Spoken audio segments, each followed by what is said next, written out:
یا رحمت للعالمین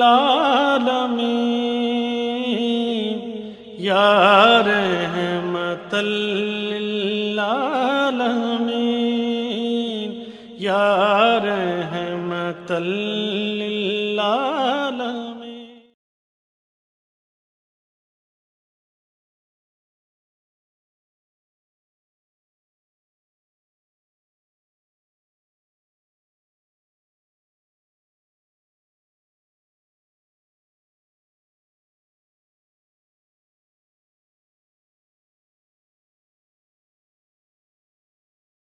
اللهم صل على محمد وعلى آل محمد كما صليت على إبراهيم وعلى آل إبراهيم إنك حميد مجيد. اللهم بارك على محمد وعلى آل محمد كما باركت على إبراهيم وعلى آل إبراهيم إنك حميد مجيد. نحمد و نصلی علی رسولہ الکریم. اما بعد اعوذ باللہ من الشیطان الرجیم. بسم اللہ الرحمن الرحیم. رب اشرح لی صدری ویسر لی امری واحلل عقدۃ من لسانی یفقہوا قولی. السلام علیکم ورحمۃ اللہ وبرکاتہ. میرے بہت ہی معزز سامعین، میں آپ کے سامنے اللؤلؤ مکنون سیرت انسائکلوپیڈیا جو کہ دارالاسلام ریسرچ سینٹر نے شائع کی ہے اور 11 جلدوں پر مشتمل ہے. سیرت نبی صلی اللہ علیہ وآلہ وسلم، جسے دکتور علی محمد سلابی صاحب نے لکھا ہے، اور یہ 3 جلدوں پر مشتمل ہے. ہادی عالم صلی اللہ علیہ وآلہ وسلم کی سیرت سے ماخوذ عصر حاضر کے تقاضوں سے ہم آہنگ دروس و عبر اور فوائد و ثمرات پیش کرنے کی سعادت حاصل کرتی ہوں. اب میں حصہ شروع کروں گی ماں کی آغوش محبت میں. الحمدللہ نحمدہ ونستعینہ ونستغفرہ ونعوذ باللہ من شرور انفسنا ومن سیئات اعمالنا من یہدہ اللہ فلا مضل لہ ومن یضلل فلا ہادی لہ واشہد ان لا الہ الا اللہ وحدہ لا شریک لہ واشہد ان محمدا عبدہ و رسولہ. ماں کی آغوش محبت میں نبی کریم صلی اللہ علیہ وآلہ وسلم. بنو سعد میں شق صدر کے واقعے کے بعد حلیمہ سعدیہ رضی اللہ تعالیٰ عنہا قدرتی طور پر انتہائی فکر مند ہوئیں. انہیں شدت سے احساس ہو گیا کہ اب وہ محمد صلی اللہ علیہ وآلہ وسلم کی نگہداشت کی ذمہ داریاں نہیں نبھا سکیں گی. ابن اسحاق کہتے ہیں، لوگ نبی کریم صلی اللہ علیہ وآلہ وسلم کے بارے میں جو واقعات بیان کرتے ہیں ان میں سے ایک یہ بھی ہے کہ حلیمہ سعدیہ حضرت محمد صلی اللہ علیہ وآلہ وسلم کو آپ کی والدہ کے پاس واپس لا رہی تھیں. اسی دوران میں آپ صلی اللہ علیہ وآلہ وسلم مکہ کے قریب کہیں کھو گئے. حلیمہ نے بہت تلاش کیا لیکن آپ کہیں نظر نہیں آئے. وہ بہت پریشان ہوئیں. عبد المطلب کے پاس پہنچیں اور بتایا، میں محمد صلی اللہ علیہ وآلہ وسلم کو اپنے ساتھ لا رہی تھی، ابھی مکہ کے بلائی علاقے ہی میں تھی کہ وہ کہیں گم ہو گئے. اللہ کی قسم میں نہیں جانتی کہ وہ کہاں ہیں. عبد المطلب فوراً خانہ کعبہ میں گئے اور اللہ تعالیٰ سے دعا شروع کر دی، اے اللہ، محمد صلی اللہ علیہ وآلہ وسلم کو واپس لے آ.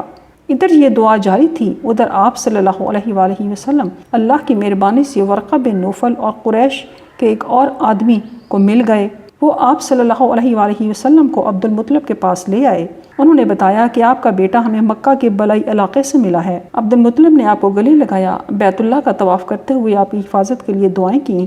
پھر آپ صلی اللہ علیہ وآلہ وسلم کو حضرت آمنہ کے پاس بھیج دیا.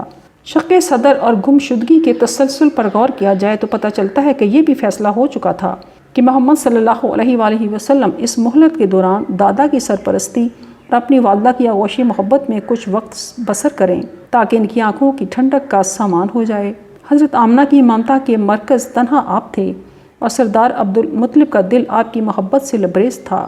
مکہ واپسی کے بعد کا یہ عرصہ آپ نے اس طرح بسر کیا جس طرح ایک بہت لاڈلا اور انتہائی محبوب سعادت مند بیٹا بسر کرتا ہے. اس دور کی زندگی کا نقش آپ کے قلب مبارک پر اس طرح ثبت ہو گیا کہ ساری عمر روشن رہا. اب ہم محترم والدہ صاحبہ کے ساتھ نشست کے سفر کا حال دیکھتے ہیں. رسول اللہ صلی اللہ علیہ وآلہ وسلم اپنی والدہ ماجدہ کی آغوشی محبت اور دادا کے سایہ عاطفت میں بخیر و خوبی پرورش پاتے رہے۔ جب آپ صلی اللہ علیہ وآلہ وسلم کی عمر 6 برس کی ہوئی تو حضرت آمنہ کو مدینہ جانے کا خیال آیا۔ مدینہ آپ کے انتہائی شفیق دادا کی ننھیال تھا اور وہیں آپ کے والد محترم کی قبر بھی تھی۔ بنو عدی بن نجار عبد المطلب کی ننھیال تھے۔ عبد المطلب کی والدہ سلمہ بنت عمرو کا تعلق بنو نجار سے تھا۔ اسی رشتے کی بنا پر وہ نبی کریم صلی اللہ علیہ وآلہ وسلم کی بھی ننھیال قرار پائے۔ جب آمنہ کے دل میں خاوند کی قبر کی زیارت کرنے کی تمنا بھی تھی، بلکہ بعض علماء نے لکھا ہے کہ وہ سال بھر میں 1 مرتبہ اپنے خاوند کی قبر کی زیارت کے لیے ضرور جایا کرتی تھیں۔ ان کا سفر اکثر اوقات عبد المطلب کی معیت میں ہوتا تھا۔ یہ سفر بھی حسب معمول عبد المطلب کے ساتھ ہوا۔ سیدہ ام ایمن رضی اللہ عنہا بھی ہمراہ تھیں۔ یہ سفر اس قدر ناقابل فراموش تھا کہ 50 سال بعد بھی اس کی یادیں آپ صلی اللہ علیہ وآلہ وسلم کے حافظے میں جگمگاتی رہیں۔ ہجرت کے بعد آپ صلی اللہ علیہ وآلہ وسلم نے صحابہ کو مدینہ میں اپنے قیام کے دنوں کی رودات سنائی۔ مدینہ سے واپسی پر جب یہ مختصر سا قافلہ ابوا نامی جگہ پر پہنچا تو رسول اللہ صلی اللہ علیہ وآلہ وسلم کی والدہ محترمہ علیل ہو گئیں۔ وہ اس مرض سے بچ نہ سکیں اور خالق حقیقی سے جا ملیں۔ انہیں ابوا ہی میں سپرد خاک کر دیا گیا۔ نبی کریم صلی اللہ علیہ وآلہ وسلم کے سر پر والد کا سایہ پہلے ہی نہ تھا، اب والدہ کا سایہ بھی اٹھ گیا۔ حکمت الہی کا یہی تقاضا تھا کہ آپ صلی اللہ علیہ وآلہ وسلم یتیمی کی حالت میں پرورش پائیں۔ صرف اللہ تعالیٰ ہی کی حفاظت آپ کے شامل حال رہے۔ باپ کی محبت تو مل نہ سکی، اب جلد ہی والدہ کے لاڈ پیار کی چھاؤں سے بھی دور ہو جائیں۔ ابتدا ہی سے زندگی کی مشکلات کا سامنا کرنے کا سبق سیکھیں اور ناز و نعمت کے عادی نہ ہو جائیں۔ آپ کے دل میں مال و منصب کی محبت جنم نہ لے، نہ آپ سرداری کے تحکمانہ ماحول سے متاثر ہوں۔ بصورت دیگر لوگوں کے لیے نبوت کے تقدس اور دنیاوی جاہ و جلال میں فرق کرنا مشکل ہو جاتا اور انہیں یہ کہنے کا موقع ملتا کہ آپ صلی اللہ علیہ وآلہ وسلم نے اپنے منصب کی دل آویزیوں میں اضافے کے لیے نبوت کا دعویٰ کر ڈالا ہے۔ رسول اللہ صلی اللہ علیہ وآلہ وسلم کے والدین کی آئین جوانی کے عالم میں وفات ہوئی تھی۔ اللہ تعالیٰ نے آپ صلی اللہ علیہ وآلہ وسلم کے والدین کو صرف اس لیے اپنے پاس بلا لیا تھا کہ ان کی تخلیق کا مقصد پورا ہو چکا تھا۔ وہ اس دنیا میں رسول اللہ صلی اللہ علیہ وآلہ وسلم کے ظہور مبارک کا ذریعہ بنے تھے۔ اب آپ صلی اللہ علیہ وآلہ وسلم کی ذات بابرکات جہالت کے اندھیروں میں بھٹکنے والے بے یار و مددگار لوگوں کے لیے سہارا اور ملجا و ماوا بننے والی تھی۔ سائے پسند آئے نہ پروردگار کو۔ چونکہ محمد صلی اللہ علیہ وآلہ وسلم ساری دنیا کے لیے فیض بخشی کا شجر سایہ دار بننے والے تھے، اس لیے ہمارا کریم پروردگار آپ کی تربیت اپنے ہی سایہ رحمت میں کرنا چاہتا تھا۔ اس لیے اللہ تعالیٰ نے آپ صلی اللہ علیہ وآلہ وسلم کو والدین اور دیگر بزرگوں کے سائے سے محروم کر دیا تاکہ سب کی آنکھیں یہ دیکھ لیں کہ ہر دنیاوی سہارے کے فقدان کے باوجود محمد صلی اللہ علیہ وآلہ وسلم کتنے بلند اخلاق، کتنے پاکیزہ کردار اور کتنی زبردست بصیرت و دانائی کے حامل ہیں، تاکہ یہ بات اس حقیقت کا بیان ثبوت بن جائے کہ آپ کی تعلیم و تربیت خود رب العالمین ہی نے براہ راست فرمائی ہے۔ والدین کے سہارے سے محروم کرنے میں یہ مشیت عزوی بھی کار فرما تھی کہ نبی صلی اللہ علیہ وآلہ وسلم نہایت محکم اور ناقابل تسخیر ارادے کے مالک بن جائیں، اپنے معاملات میں اللہ رب العزت کے سوا کسی کا محتاج بننے کا خیال تک دل میں نہ لائیں، حتیٰ کہ آپ صلی اللہ علیہ وآلہ وسلم کی دعوت میں بھی والدین کی اعانت کا کوئی شائبہ نظر نہ آئے۔ آپ صلی اللہ علیہ وآلہ وسلم کی تعلیم و تربیت میں کسی انسانی کوشش کا کوئی دخل نہ ہو، بلکہ یہ تربیت سراسر محض اللہ سبحانہ و تعالیٰ ہی کی جانب سے ہو۔ جاہلانہ نظریات اور رسوم و رواج کا آپ صلی اللہ علیہ وآلہ وسلم کی شخصیت پر کوئی اثر نہ ہو۔ آپ کی ہر سوچ اور ہر فکر صرف اس ذات عالی کی عطا کردہ ہو جو علیم و خبیر ہے۔ اسی نے آپ صلی اللہ علیہ وآلہ وسلم کے تمام ظاہری سہارے اور اسباب چھین کر آپ کو بے سر و سامان کر دیا اور آپ کی ذہنی، فکری اور اخلاقی تربیت مکمل طور پر اپنے ذمے رکھی۔ دادا کی کفالت۔ حضرت آمنہ کو دفن کر کے جب یہ سوگوار قافلہ مکہ پہنچا تو عبد المطلب کا دل اپنے پوتے کی محبت سے چھلک رہا تھا۔ اس ننھے سے دل پر چھوٹی سی عمر ہی میں کئی چرکے لگ چکے تھے۔ پیدا ہوئے تو باپ کی شکل دیکھنا نصیب نہ ہوئی، اب والدہ بھی ساتھ چھوڑ گئیں۔ ان محسوسات کے ساتھ عبد المطلب کے دل میں نبی کریم صلی اللہ علیہ وآلہ وسلم کے لیے ایسی والہانہ محبت پیدا ہو گئی جو انہیں اپنے سکے بیٹوں سے بھی نہ تھی۔ ابتدا ہی سے عجیب و غریب واقعات اور نشانیوں کا ظہور ہو رہا تھا۔ عبد المطلب کے ذہن میں یہ بات راسخ ہو گئی تھی کہ آپ مستقبل میں انتہائی غیر معمولی شخصیت کے مالک ہوں گے۔ اسی بنا پر عبد المطلب آپ صلی اللہ علیہ وآلہ وسلم کو حد سے زیادہ اہمیت دیتے تھے۔ ابن حشام رحمۃ اللہ علیہ کی روایت ہے کہ عبد المطلب کے لیے خانہ کعبہ کے سائے میں ایک مسند سجائی جاتی تھی۔ ان کے سارے بیٹے اس مسند کے ارد گرد بیٹھ جاتے تھے۔ عبد المطلب تشریف لاتے تو اپنی مسند پر بیٹھ جاتے۔ ان کے ادب و احترام کے پیش نظر ان کا کوئی بیٹا مسند پر نہ بیٹھتا، لیکن رسول اللہ صلی اللہ علیہ وآلہ وسلم تشریف لاتے تو عبد المطلب کے ساتھ ہی مسند پر بیٹھ جاتے۔ آپ کم عمر تھے، لہٰذا آپ صلی اللہ علیہ وآلہ وسلم کے کئی چچا آپ کو پکڑ کر مسند سے اتارنے کی کوشش کرتے تھے، لیکن جب عبد المطلب انہیں ایسا کرتے دیکھتے تو فوراً فرماتے، میرے اس بیٹے کو یہیں چھوڑ دو، واللہ اس کی شان نرالی ہے۔ پھر انہیں اپنے ساتھی مسند پر بٹھا لیتے، آپ کی کمر پر شفقت سے ہاتھ پھیرتے اور آپ کی نقل و حرکت دیکھ کر بہت خوش ہوتے تھے۔ سیدنا ابراہیم علیہ السلام سے مشابہت۔ بنو مدلج قیانہ شناسی میں بڑی مہارت رکھتے تھے۔ انہوں نے بچپن میں رسول اللہ صلی اللہ علیہ وآلہ وسلم اور آپ کے قدموں کو دیکھ کر عبد المطلب کو تاکید کی کہ اپنے اس بیٹے کی اچھی طرح حفاظت کرنا، یہ بڑا مبارک بچہ ہے۔ مقام ابراہیم پر سب قدموں کی سب سے زیادہ مشابہت اسی بچے کے قدموں سے ہے۔ عبد المطلب نے بنو مدلج کی یہ بات سنی تو ابو طالب سے کہا، سنو یہ لوگ کیا کہہ رہے ہیں؟ اس کے بعد ابو طالب نے آپ کا خاص خیال رکھنا شروع کر دیا۔ عبد المطلب نے وفات سے پہلے ایمن کو بھی تاکید کی، اے برکہ میرے اس بیٹے کی پرورش میں ذرا بھی غفلت نہ برتنا۔ اہل کتاب کا خیال ہے کہ میرا یہ بیٹا اس امت کا نبی ہوگا۔ عبد المطلب جب بھی کھانا کھانے لگتے تو کہتے، پہلے میرے بیٹے کو لاؤ۔ بنو مدلج کی اس بات کی تائید خود بنفس نفیس رسول اللہ صلی اللہ علیہ وآلہ وسلم کے ارشاد مبارک سے بھی ہوتی ہے۔ اللہ تعالیٰ نے آپ کو انبیاء اکرام کے حلیوں کی شناخت کرا دی تھی، چنانچہ آپ نے صحابہ اکرام رضی اللہ تعالیٰ عنہ سے سابقہ انبیاء اکرام کا تذکرہ کرتے ہوئے ارشاد فرمایا، اما ابراہیم فانظروا الی صاحبکم، ابراہیم علیہ السلام کو دیکھنا ہو تو مجھے دیکھ لو، میں ان سے سب سے زیادہ مشابہت رکھتا ہوں۔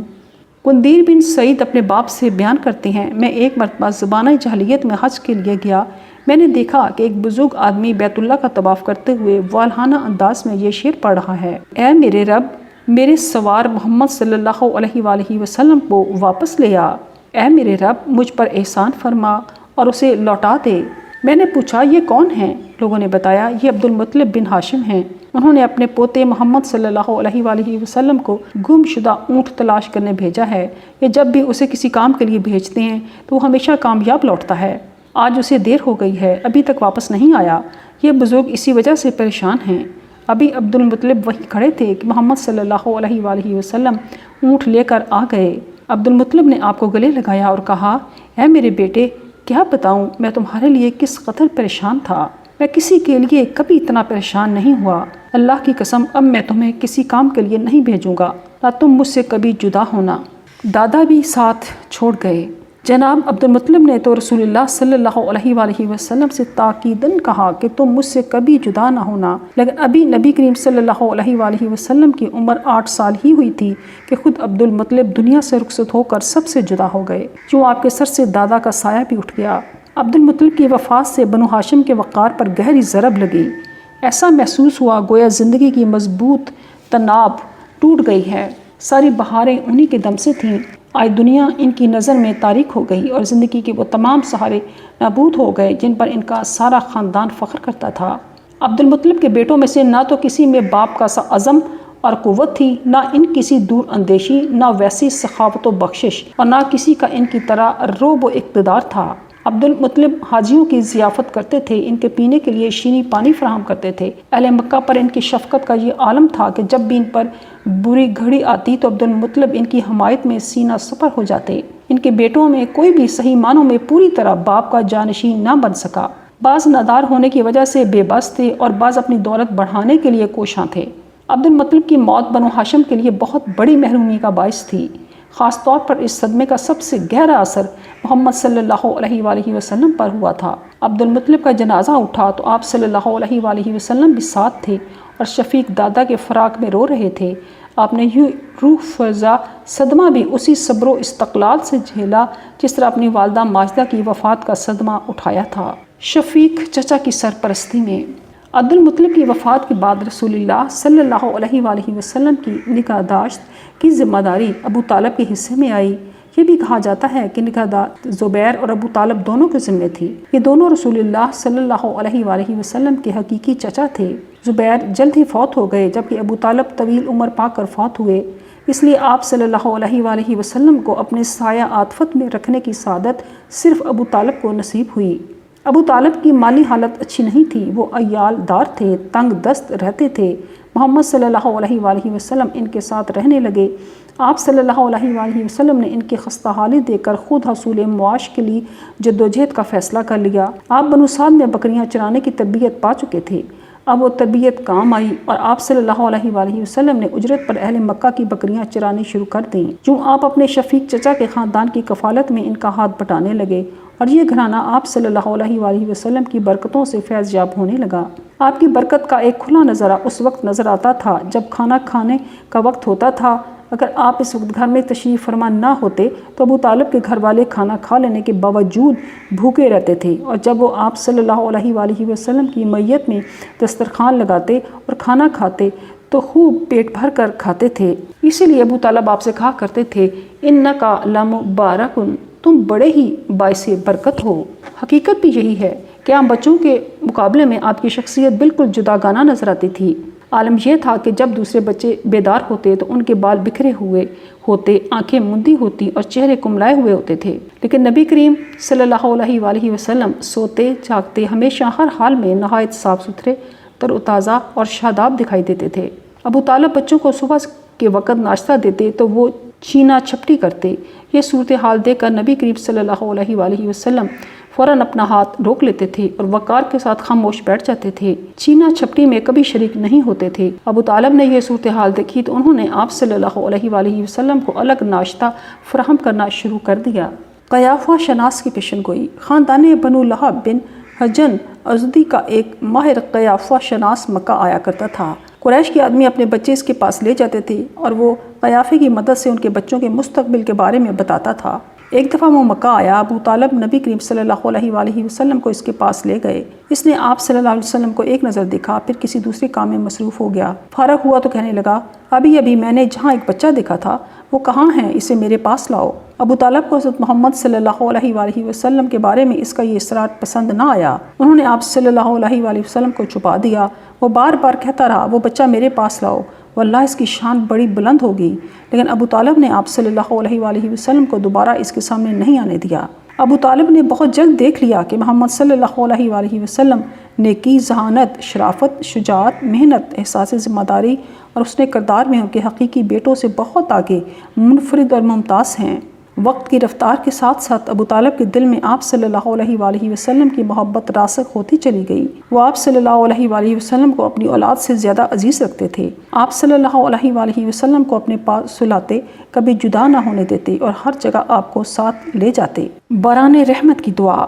ابن اساکر نے جلحمہ بن عرفطہ سے روایت کی ہے، وہ کہتے ہیں کہ میں مکہ گیا، لوگ قحط سے دوچار تھے، عرصہ دراز سے بارش کی ایک بوند بھی نہیں ٹپکی تھی۔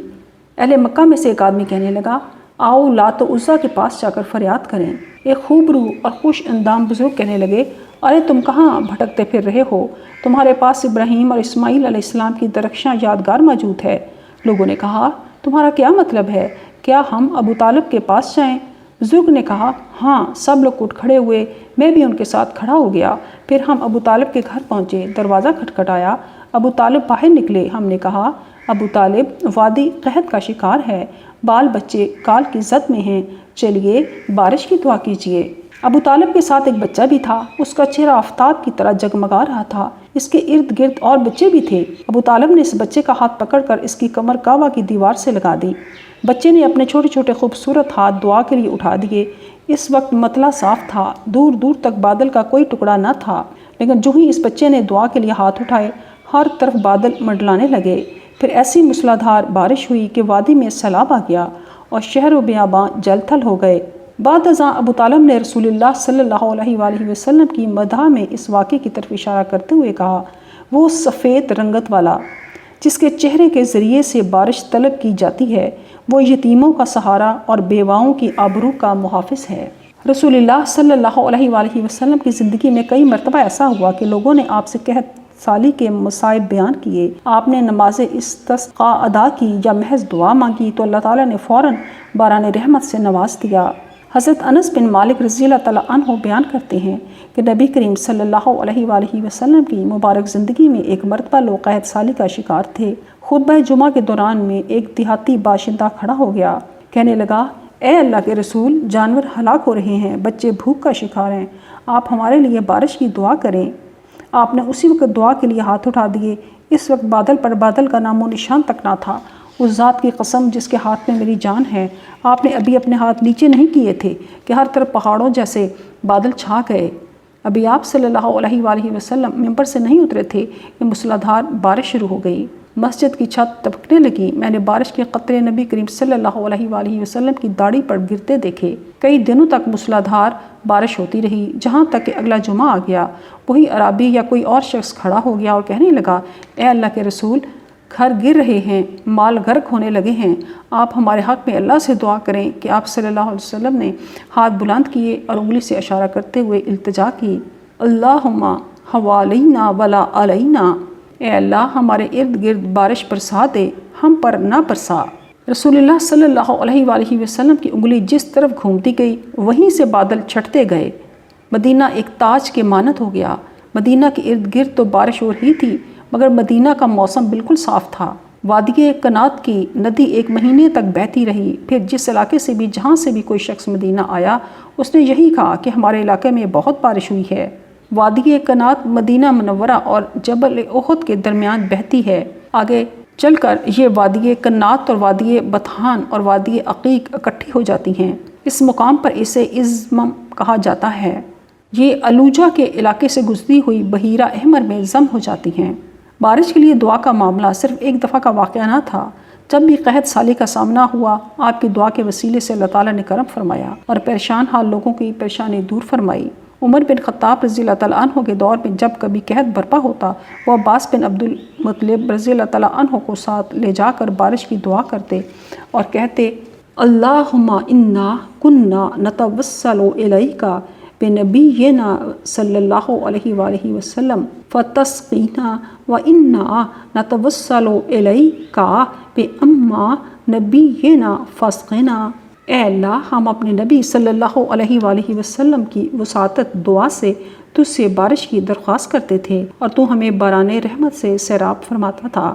اب ہم اپنے نبی کے چچا کی وساطت ان کی دعا سے تجھ سے بارش کی التجا کرتے ہیں۔ اے اللہ، ہمیں بارش سے نواز دے۔ پھر بارش ہو جایا کرتی تھی۔ صدق اللہ العظیم۔